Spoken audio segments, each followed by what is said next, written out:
ಮಂಡ್ಯ ಲೋಕಸಭಾ ಕ್ಷೇತ್ರದಲ್ಲಿ ಕಾಂಗ್ರೆಸ್ನ ಅಲೆ ದೊಡ್ಡ ಮಟ್ಟದಲ್ಲಿ ಎದ್ದಿದೆ.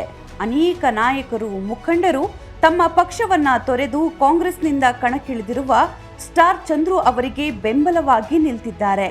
ಇಂದು ಕೂಡ ನಾಗಮಂಗಲದ ಲಾಳನಗಿರಿ ಗ್ರಾಮದಲ್ಲಿ ಸ್ಟಾರ್ ಚಂದ್ರು ಅವರು ಮತಯಾಚಿಸುವ ಸಂದರ್ಭದಲ್ಲಿ ಕಪ್ಪನಿಗೌಡ್ರು ರಮೇಶ್ ಜೆಡಿಎಸ್ ತೊರೆದು ಕಾಂಗ್ರೆಸ್ ಪಕ್ಷಕ್ಕೆ ಸೇರ್ಪಡೆಯಾದರು. ಸಚಿವರಾದ ಚೆಲುವರಾಯಸ್ವಾಮಿ ಸಮ್ಮುಖದಲ್ಲಿ ಪಕ್ಷಕ್ಕೆ ಸೇರಿದ ನಾಯಕರನ್ನ ಚಂದ್ರು ಅವರು ಬರಮಾಡಿಕೊಂಡ್ರು. ನಾನು ಇದೇ ತಾಲೂಕಿನ ಮಗ, ಮಣ್ಣಿನ ಮಗ, ರೈತರ ಮಗ. ನಮ್ಮ ನಾಯಕರಾದ ಚಲುವಣ್ಣರು, ಸಿದ್ದರಾಮಯ್ಯ ಸಾಹೇಬರು, ಡಿ.ಕೆ. ಶಿವಕುಮಾರ್ ಸಾಹೇಬರು ಜಿಲ್ಲೆಯ ಎಲ್ಲ ಶಾಖೆಗಳು ಒಗ್ಗೂಡಿ ಉನ್ನತದಿಂದ ಅಭ್ಯರ್ಥಿಯನ್ನು ಮಾಡಿದ್ದಾರೆ. ದಯಮಾಡಿ ನನ್ನ ಕೆಲಸ ನಿಮ್ಮ ಸೇವೆ ಮಾಡಕ್ಕೆ ಒಂದು ಅವಕಾಶ ಮಾಡಿಕೊಡಿ. ನಾನು ಚಲುವಣ್ಣರ ಜೊತೆ ಒಗ್ಗೂಡಿ ಕೆಲಸ ಮಾಡ್ಕೊಂಡು ಹೋಗ್ತೀನಿ. ದಯಮಾಡಿ ನಮ್ಮ ಕಾಂಗ್ರೆಸ್ ಹಸ್ತದ ಗುರುತಿಗೆ ಮಾತನಾಡಿ. ಜನಪರ ಸೇವೆ ಕಂಡು ಕಾಂಗ್ರೆಸ್ನತ್ತ ಒಲವು ತೋರುತ್ತಿರುವ ನಾಯಕರಿಂದ ಪಕ್ಷ ಮತ್ತಷ್ಟು ಬಲಗೊಳ್ಳುತ್ತಿದೆ ಅಂತ ಸ್ಟಾರ್ ಚಂದ್ರು ಅವರು ಸಂತಸ ವ್ಯಕ್ತಪಡಿಸಿದ್ರು.